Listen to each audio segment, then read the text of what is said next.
Assalamualaikum warahmatullahi wabarakatuh. Perkenalkan, nama saya Ali Husain Ali Idrus, NPM 21125570. Izinkan saya mewakili kelompok 9 ingin membacakan hasil diskusi kami makalah dengan judul Istihsan dengan dosen pengampu Bapak Hamdiani, MPD.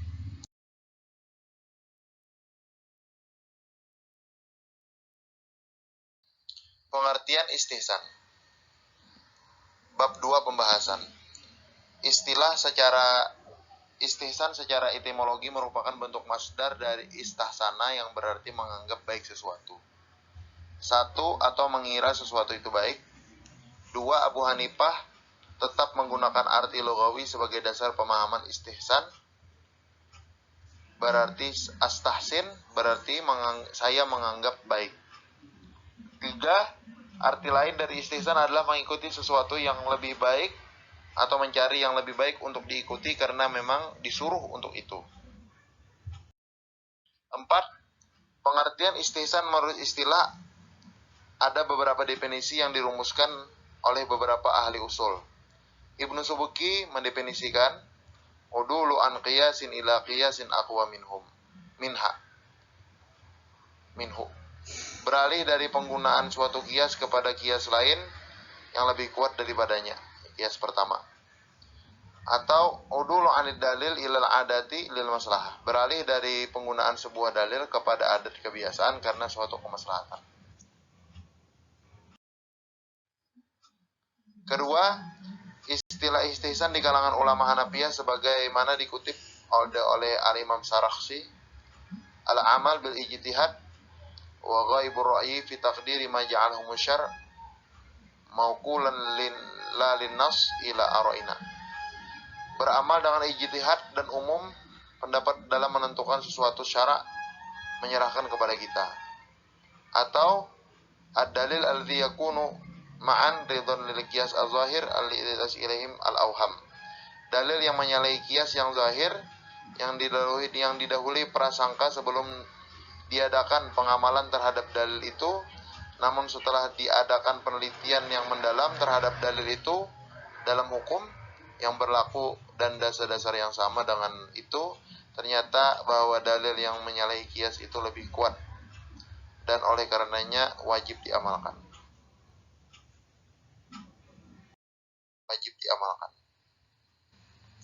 Istihsan menurut ulama Malikiyah, di antara sebagaimana yang dikemukakan oleh Asy-Syadibi, wa huwa bi madhhabi Malik al-akhdhu bi maslahatin juz'iyah bi muqabalati dalilin kulliyin.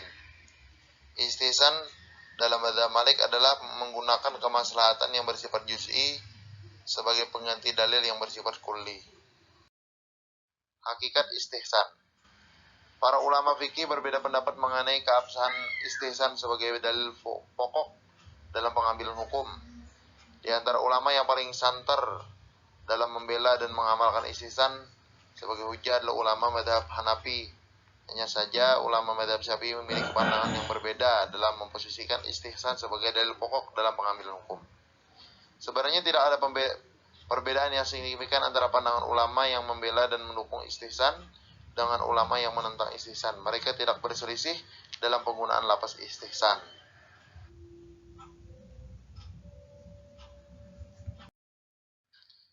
Ulama mazhab Hanafi tetap berpegang pada istihsan, akan tetapi mereka menggunakannya tetap berdasarkan kepada dalil yang kuat, bukan kepada hawa nafsu sebagaimana yang dituduhkan para ulama yang menentang istihsan. Mereka berpendapat dalam posisi istihsan ini, melakukan istihsan lebih utama daripada menggunakan qiyas, karena pengambilan dalil yang lebih kuat diutamakan dari dalil yang lemah.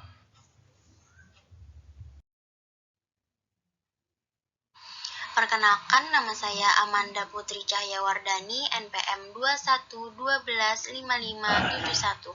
Di sini saya ingin melanjutkan materi dari teman saya, pembagian ihtisan. Abdul Karim Zaidan dalam bukunya Al-Wajiz fi Usul Fiqh membagi ihtisan kepada dua segi. Pertama, ihtisan dipandang dari segi pemindahan hukumnya. Yang kedua, ihtisan dipandang dari sandaran dalilnya. 1. Itisan dengan cara pemindahan hukum kulli kepada hukum juz'i. Contohnya, dalam hukum syara, seseorang tidak boleh melakukan transaksi jual beli dengan barang yang belum ada ketika dilangsungkan akad jual beli. Aturan ini berlaku untuk seluruh jenis transaksi jual beli, karena jual beli tanpa adanya barang ketika akad berlangsung, maka akad tersebut menjadi rusak. Inilah yang disebut dengan hukum kulli.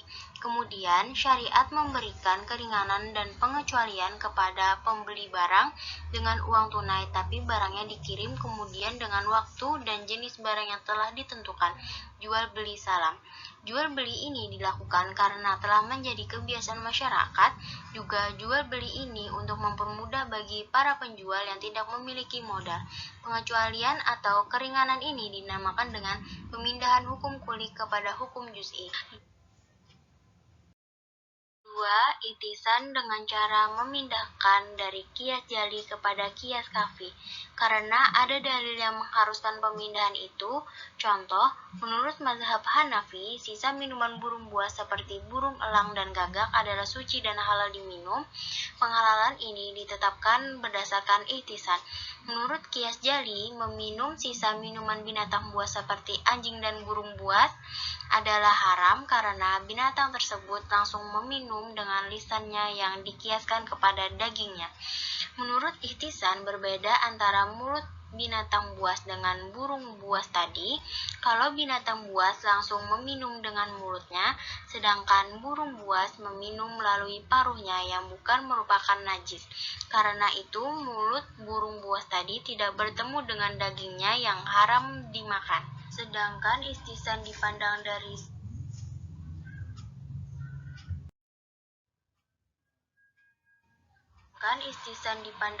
segi sandaran dalilnya. 1. Ihtisan yang disandarkan kepada teks Al-Quran atau hadis yang lebih kuat, seperti jual beli salam yang telah penulis bahas. 2. Ihtisan yang disandarkan kepada ijma, contoh, bolehnya mengambil upah dari orang yang masuk WC. Menurut kaidah umum, tidak boleh seseorang mengambil upah tersebut karena tidak bisa diketahui dan dipastikan berapa lama si pengguna berada di dalam WC. Juga tidak bisa diketahui seberapa banyak dia menggunakan air di dalam WC, tetapi berdasarkan ihtisan. 3. Ihtisan yang disandarkan kepada adat kebiasaan, seperti pendapat sebagian ulama yang membolehkan wakaf dengan barang-barang yang bergerak, seperti mewakafkan buku, mobil, dan barang-barang lainnya. Menurut kaidah umum, wakaf itu harus pada barang-barang yang tidak bergerak seperti tanah atau bangunan. 4.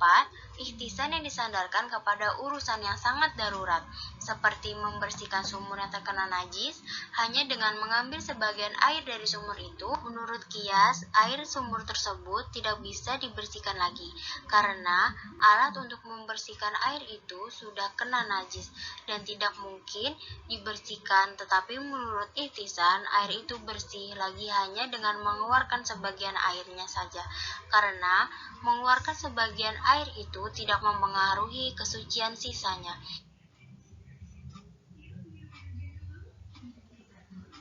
5. Ihtisan yang disandarkan kepada kemaslahatan. 6. Ihtisan yang disandarkan kepada kias kafi, seperti bolehnya minum air sisa minuman burung seperti elang. Untuk materi selanjutnya akan dilanjutkan oleh teman saya. Terima kasih. Perkenalkan, nama saya Muhammad Muhlisin dengan NPM 21125614.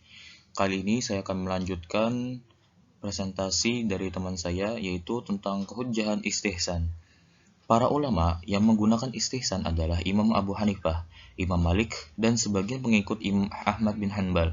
Alasan-alasan mereka adalah penelitian terhadap beberapa peristiwa hukum dan ketentuan hukumnya, membuktikan bahwa terus-menerusnya berlaku ketetapan qiyas, berkelanjutannya ketetapan umum, dan menyeluruhnya ketetapan kulli, kadang-kadang membawa hilangnya maslahat dan akan membawa ke mafsadat.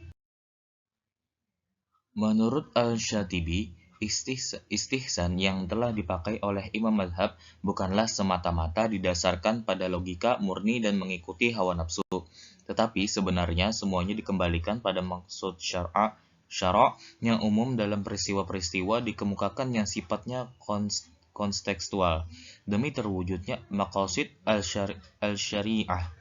Sebagai contoh, dibolehkannya memeriksa aurat tubuh untuk kesehatan ini merupakan kepengecualian dari kaidah umum yang mengharamkannya.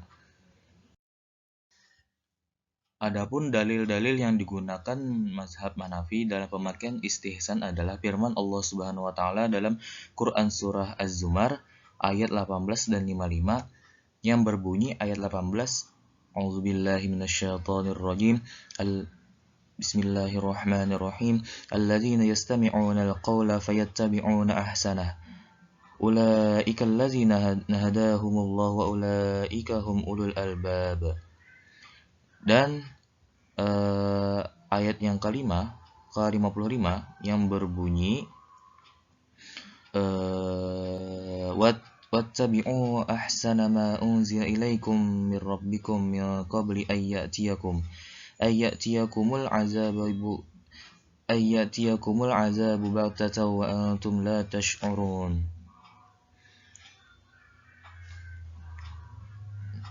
Nah, ayat pertama menurut mereka adalah memuji orang-orang yang mengikuti pendapat yang paling baik. Sedangkan ayat kedua memerintahkan untuk mengikuti yang paling baik apa yang diturunkan oleh Allah. Seandainya mengikuti cara yang terbaik namun tidak mempunyai kekuatan dalil, tentu Allah tidak mengisyaratkan seperti itu. Hal ini menunjukkan bahwa istihsan tidak lain adalah upaya untuk membuat yang terbaik. Itu diakui kekuatannya dalam agama. Selain ayat tersebut, para ulama juga menggunakan ijma' sebagai dasar kehujjahan istihsan. Sebagai contoh, boleh masuk ke dalam kolam renang tanpa ada penetapan harga tertentu, penggantian air yang digunakan dan jangka waktu pemakaiannya. Imam Syafi'i beserta pengikutnya memiliki pandangan yang berbeda mengenai istihsan. Mereka menolak dan mengkritik habis orang-orang yang menggunakan istihsan sebagai dalil pokok dalam pengambilan hukum. Setelah 4 dasar pokok yang telah disepakati yaitu Al-Quran, hadis, ijma' dan qiyas. Bahkan mengenai istihsan ini, Imam Syafi'i berkata, syafaqat istihsan. Barang siapa berhujjah dengan istihsan berarti ia telah menetapkan sendiri hukum syara'. Nah, mengenai surah Az-Zumar ayat 18 tersebut, ulama Syafi'i menjawab bahwa ayat tersebut tidak menunjukkan adanya istihsan, juga tidak menunjukkan wajibnya mengikuti perkataan yang paling baik. Kemudian mengenai kutipan hadis Rasulullah SAW, mereka menjawab bahwa hadis tersebut mengisyaratkan adanya ijma' kaum muslimin. Sedangkan ijma' itu merupakan hujjah yang bersumber kepada dalil. Jadi hadis tersebut tidak berarti setiap orang yang memandang suatu urusan itu baik, maka baik menurut Allah Subhanahu wa taala kalau pemahamannya seperti yang dilontarkan ulama Hanafiyah. Maka ketika kaum muslimin yang awam memandang suatu perkara itu baik, maka baik pula menurut Allah Subhanahu wa taala. Inilah pemahaman seharusnya tidak ada dalam benak kaum muslimin. Alhamdulillah, sampai di sini saya akan membacakan kesimpulan, yaitu Al-Quran adalah sumber ajaran Islam yang telah diturunkan umat manusia sebagai pedoman dalam menata kehidupan di dunia dan di akhirat. Arti lain dari istihsan adalah mengikuti sesuatu yang lebih baik atau mencari yang lebih baik untuk diikuti karena memang disuruh untuk itu. Di antara ulama yang paling santer dalam membela dan mengamalkan istihsan sebagai hujjah adalah ulama Hanafi. Hanya saja ulama mazhab Syafi'i memiliki pandangan yang berbeda dalam memposisikan istihsan sebagai dalil pokok dalam pengambilan hukum. Sebenarnya tidak ada perbedaan yang signifikan antara pandangan ulama yang membela mendukung istihsan dengan ulama yang tentang istihsan. Mereka tidak berselisih dalam penggunaan lafaz istihsan karena kata yang mengandung makna hasan, yaitu baik.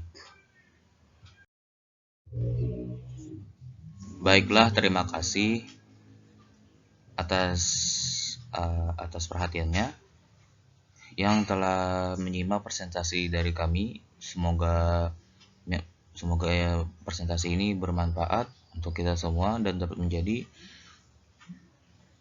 untuk kita semua. Saya minta maaf jika salah kata dari kami.